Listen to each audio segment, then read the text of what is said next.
প্রতিনিয়ত বদলে যাচ্ছে বাংলা ধারাবাহিকের রূপরেখা। নিত্য নতুন ধারাবাহিক দর্শকের পছন্দের তালিকায় নাম লেখাচ্ছে।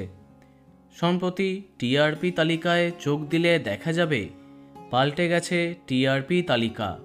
অনেক সপ্তাহ বাদে নতুন বেঙ্গল টপার হয়ে উঠেছে রাজেশ্বরী রানী ভবানী।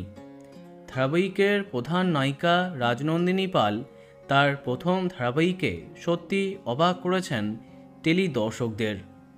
এবার এই ধারাবাহিকে প্রায় একই সাথে আগমন হচ্ছে দুই জনপ্রিয় নায়ক নায়িকার।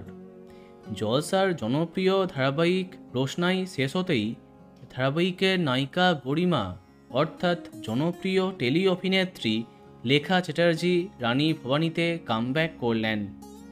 ধারাবাহিকে তাকে এক বাইজি চরিত্রে দেখা যাবে।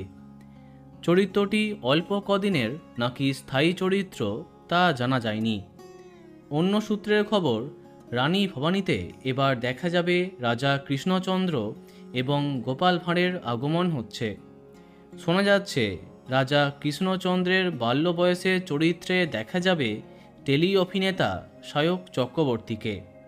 তার আগমনের খবরটা ইতিমধ্যে কনফার্ম হয়েছে। তবে তাকে এই চরিত্রেই দেখা যাবে নাকি অন্য কোনো চরিত্রে দেখা যাবে সেটা নিয়ে কনফার্ম জানা যায়নি। তবে এত জনপ্রিয় সব তারকাদের আগমনে এই ধারাবাহিক যে আরও জমে যাবে সেটা বলা বাহুল্য।